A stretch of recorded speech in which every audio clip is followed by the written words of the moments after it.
Good afternoon. When I say feeling good, you say feeling great. Feeling good?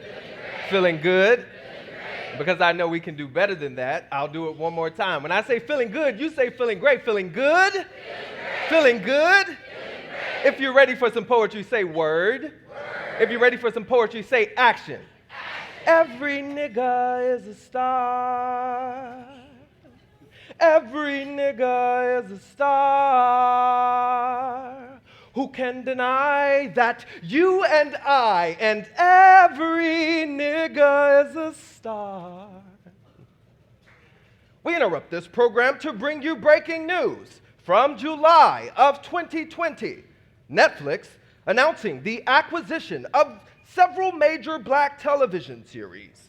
This in response to global demands for more representation on screen. And I ask, what is more representation?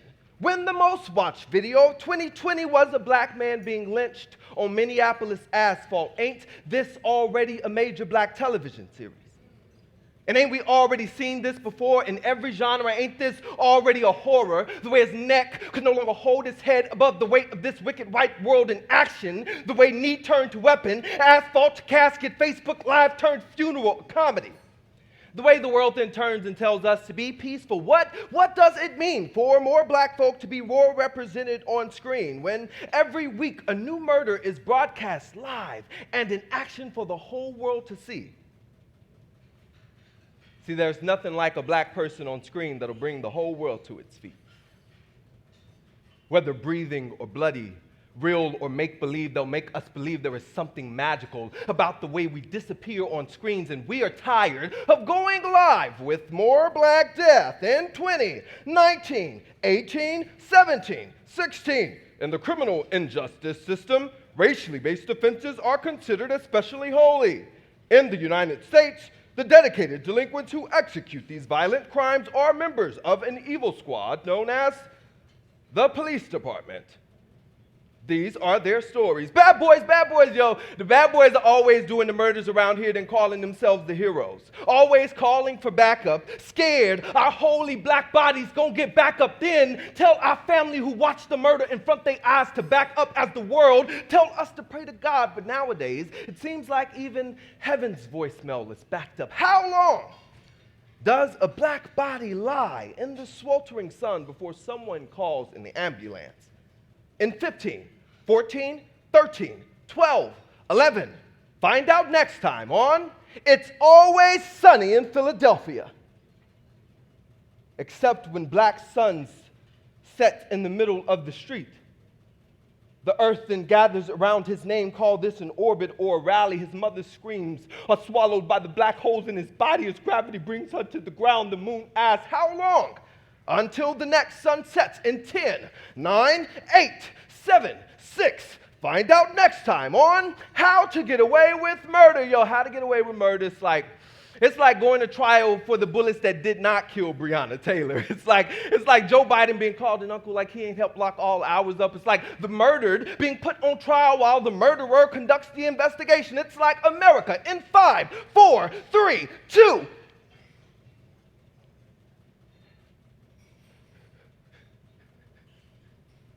Well, that's all the fun for tonight, folks. Remember, if you find yourself black and on screen, make it Oscar-worthy.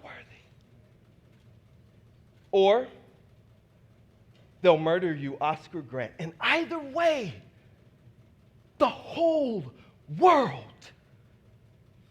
will be watching live. I am happy to join with you today in what will go down in history as the greatest demonstration for freedom in the history of our nation. At 8 years old, I memorized the first page of Dr. King's I Have a Dream speech, and eager to show off my newfound oratorical skills, I went to my mama, a single mother of 2 in Fort Worth, Texas, just needing a moment to tend to the house, and she looks at me and smiles and says, Trayvon, my middle name, why don't you come back when you've learned the whole thing? And I did. This would set in motion a chain of events that would situate my life at the intersection of storytelling and social transformation. At 13, I became a preacher, leaned even more heavily into the legacy of Dr. King, and I told people about the good news of the Lord and the good news of Jesus, all while struggling to believe that the God I was preaching about could actually love me. I was 14 when Trayvon Martin was murdered. And now, everywhere I went, I could no longer escape the sound of my mother's voice echoing in the mouths of so many strangers. Trayvon, Trayvon, Trayvon. Trayvon's murder made me interrogate the illusions I was raised to believe in and demanded that I look at the world differently. I began writing poetry as a way to unpack it all. And at 18, by the time I was going to college, I knew that I had to go to an HBCU. I chose to go to the illustrious Howard University, and notably, the only school that didn't give me a scholarship. That didn't matter much to me now because I, got accepted into the theater program where I would train and study to be an actor. I lasted 2 weeks.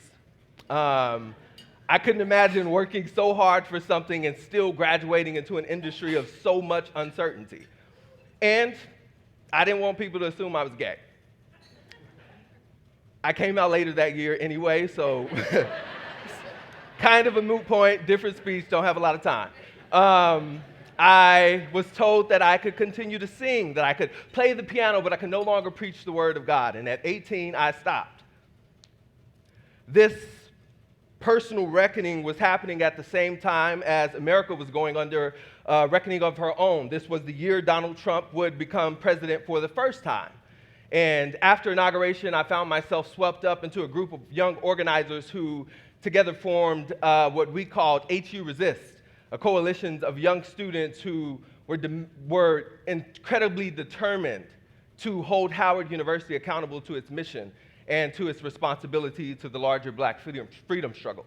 We held a number of direct actions and protests and teach-ins and raised mutual aid. We began to model for the university what community actually looks like. I think about that a lot now when we see the young students of today continuing in that tradition because they believe in the words of Dr. King that we are all caught up in a web of mutuality tied to a single garment of destiny. At the end of my freshman year at Howard, I was rushed from my dorm room to the Washington MedStar Hospital Center for Suicidal Ideation and Extreme Depression. I no longer wanted to live. The pressures of all the failed conversion therapies, the prayers praying the gay away, the loss of family and friends, being targeted on campus because of my student movement organizing work, all caught up to me. I spent 4 days in the hospital, and upon discharge, I went back to Texas to continue psychiatric care there, and to my luck, Howard University, instead of withdrawing me, failed me. They implied that I was using a medical emergency to excuse my own poor academic performance. I left there with a 1.3 GPA and a heart broken from the loss of my first love, Howard University. At 20, I transferred to Texas Southern University. I joined the debate team. I became involved with student government. And for a moment, it seemed like things might actually get better. And then I received a call that my cousin, a teenage boy in Fort Worth, Texas, died by suicide. Of course, I felt survivor's remorse. I felt I should have been even more vocal and even more open. To my surprise, a few days later, I was asked to preach his funeral. And like Dr. King, so many times before I speak, I love to get centered by listening to gospel music, old meter hymns and Negro spirituals and like Mahalia Jackson type music. Still away, still away, still away home. I ain't got long to stay here. Today, another black boy becomes an ancestor. joins the millions before him. The ground shakes. The streets cry. The sun smiles as the sky opens to receive him. 2 days later, it rains. The clouds are weeping, afraid that one day there will be no more room for us there. Too many, they say. Too soon. Today, another black boy becomes an ancestor, and I wonder if God actually had time to finish his mansion. Or did he just get an apartment instead? A group home for black boys who arrived too soon, mansion still under construction. Today, another black boy becomes an ancestor in Aspen. If I'm honest, days like this make it hard to call on Jesus. It seemed like just the other day they called him King of Kings. Yesterday they called him Emmett Till. Today they call him George Floyd. Tomorrow they'll just insert my name. It seems like they just keep crucifying him, always with the crowd watching, always innocent, always black. It seems like black boys are always dying, but we still ain't dead. Today another black boy becomes an ancestor, and I ask America, how many more bullets must our bloody black bodies swallow before they call this genocide? Because this is genocide. No matter how real the gun looked, no matter how suspicious he wasn't, this is still an act of war. Today, another black boy becomes an ancestor, and then white folks are still sitting sipping on Starbucks like his blood ain't sweet enough. Them preachers still talking about some heaven like it matters now. Them teachers still talking about Lincoln freeing slaves like they don't see the chains on our wrists. Them mothers still trying to prepare them black sons on how not to be killed while dying anyway today. Today, another black boy becomes an ancestor. And there is no mention of the black girl, dead, floating in a river of silence, how no one says her name. But her bones look so familiar. We've seen them before. We just don't remember where or when. Today, another black boy becomes an ancestor, and tomorrow they will tell us to be safe. Like this black affords us this luxury. Like Philando wasn't killed with his seatbelt on, Mike Brown with his hands up, Tamir playing with the toy, Eric pleading for his life. They will say, be safe. They mean to say, escape from your skin if you can, black boy, run, transform into anything other than yourself. It is the only way you will survive, and don't you want to survive, black boy? Today, another black boy becomes an ancestor, and I'm afraid tomorrow the world will forget to mourn his death. I'm afraid he won't even have the privilege of being remembered. So why you want to fly, black boy? You ain't never gonna fly. Today, another black boy becomes an ancestor. Before he becomes an adult. And ain't that America's favorite act? And so I say to you today, my friends, so even though we face the difficulties of today and tomorrow, I still have a dream. What I did know at 8 years old is that perhaps the most iconic part of Dr. King's speech was not planned at all. The story goes that Mahalia Jackson, powerhouse and longtime friend of Dr. King, who he often called to sing songs to ground him, saw that in the middle of the speech the people were not really responding. And so she does what any artist would do. She leans in. She says, "Tell him about the dream, Martin." And he begins to testify and deliver one of the most famous speeches of all time. And I know because we're in a room full of critical thinkers, there's some person outside there thinking, wondering to themselves, okay, what happened next? We went to 8, 13, 14, 20. What happened to you next? And we don't have time to go into all of that, but I will say that on the cusp of 27, in a matter of a couple of days, I am here. I am here to share the story. And yes, even though I face the difficulties of today and tomorrow, I still have a dream. What dream is daring you to tell the world about it? What story will you make visible that without you might never be seen?